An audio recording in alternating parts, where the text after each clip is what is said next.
This is what the legato technique sounds like, and now I'll show you in detail how it works. Stay tuned, Modern Guitar School is online. A warm welcome to all of you. My name is Christian Moser. I've been a professional guitarist for over 30 years, and today I want to tell you something about the legato technique.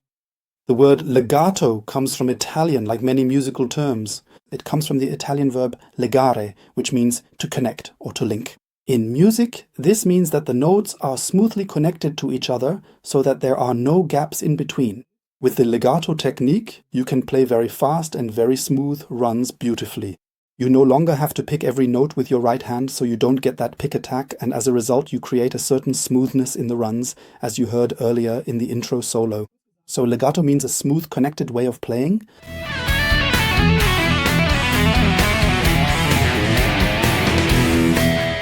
Maybe you're now wondering, how should I play then? Should I play legato, meaning connected, or should I rather pick every note? It's a matter of taste. Listen to the difference. I will now play an ascending musical run, executed with a smooth and connected legato technique, and following this, I will perform the exact same musical passage once more, but this time utilizing distinctively picked notes, creating a clear and articulate separation between each individual tone.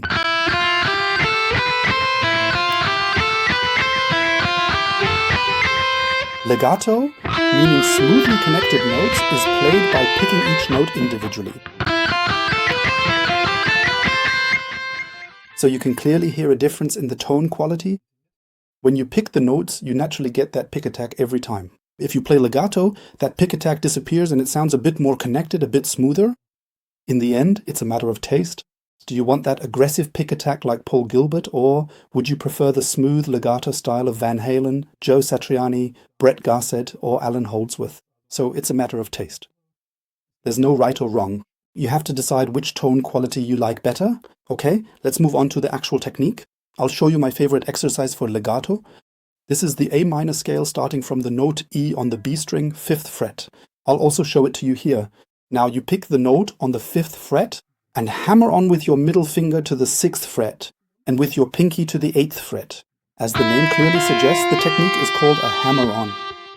Your finger truly needs to strike the fretboard with sufficient force and precision to consistently produce a clear, resonant, and truly good musical tone. You will perform exactly the same action on the high E string, moving from the 5th fret to the 7th fret and then finally to the 8th fret, all in a precise sequence. Whoa.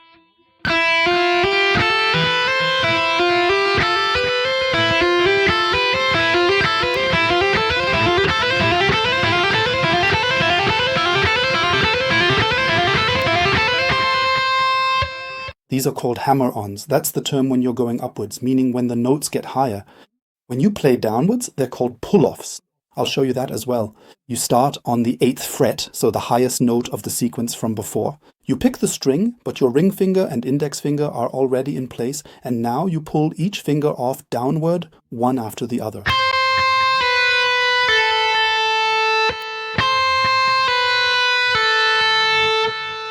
So pulling off leads to the next note.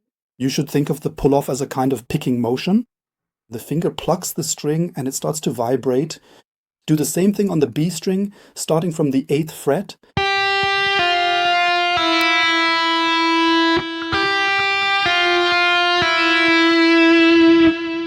Now slowly, in context.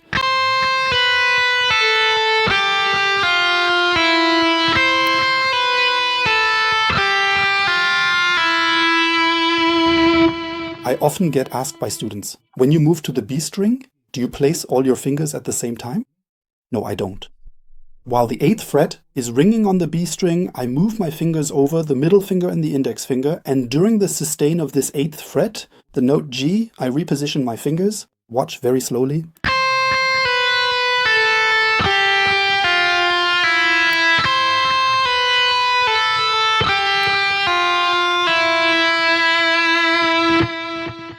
The general hand position is also really important. Try not to do it like this, in what I always call the blues position. That's great for gritty pentatonic stuff when you need to mute with your thumb up here. But here you need reach, strength, and control, and you'll get that better if you play with this position. The thumb is on the back of the neck, This is precisely what the entire scene looks like right here before us. So let's proceed to do it once more, but this time very slowly and deliberately, first descending gradually and then smoothly ascending back up.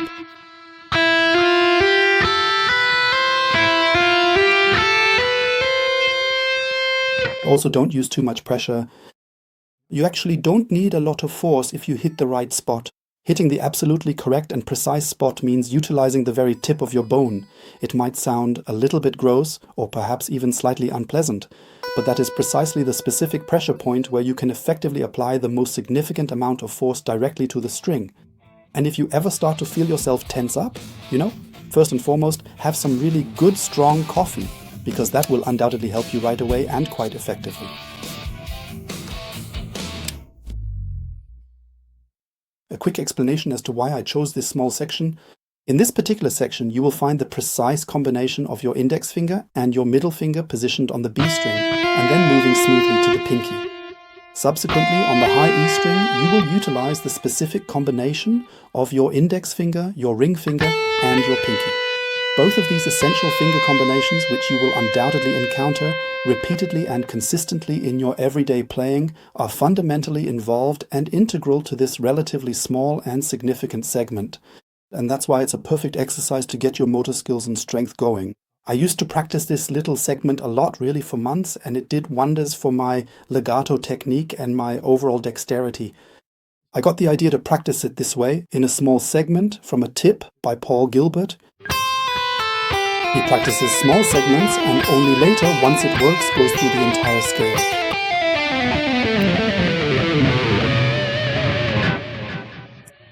Okay, let's move on to the next crucial point, evenness. A legato lick doesn't sound good if you play it unevenly.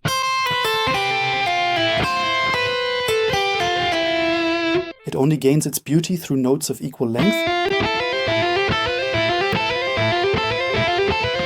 By the way, just a quick note. I'm doing inside picking here, meaning an upstroke on the B string and a downstroke on the E string. But you can also see that in the tablature. To help you practice this well, I've put together a nicely structured exercise for you, going from 8th notes to 16th note triplets, which I'll show you here now. If you want to practice this at home just like this, there's a link below the video where you can download the grid as a profile or a PDF file, as well as the backing tracks and the track itself. So let's take a look.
If your legato sounds too uneven, it's often because you're using too much pressure with your left hand, so try to relax a bit, and if it's really not working, have a coffee first. Alright, now let's get started with what we absolutely need to do right away.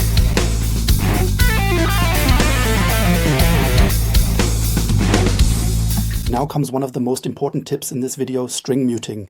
I'll now play the entire lick without any muting at all, and as you can clearly hear, it's absolutely and completely unusable. Now I'm muting with my left hand. Okay, how does that work? I take my index finger and lay it at a slight angle on the note, 5th fret, B string, the note E. This way it touches the thin E string below, and above I touch the open G string with the tip of my finger. So the index finger mutes both neighboring strings, the G string above with the fingertip and the E string below, by holding the index finger at an angle. So now you can play the lick completely without any unwanted noise. This is a point that drives many of my students to despair and is actually never really explained properly online. So it's a really simple method. You just have to know how. Wonderful. With that, I'd say we're done once again. If this workshop has given you any useful ideas that improve your playing, please be so kind as to give me a like, subscribe to the channel, and hit the bell. That would be a nice way to give something back to me for the work, because a video like this takes about 30 hours to make, and that's quite a lot. So thank you in advance for that. Alright, then I'd say practice legato, start slowly, just as I explained to you in the step-by-step exercise. Only move on to the next level when it really sounds clean, and gradually increase your speed. Before I forget, I already mentioned it under the video, the download for the tabs and the audio tracks. Alright, have fun practicing legato. We'll see each other next week, and until then, all the best. Ciao!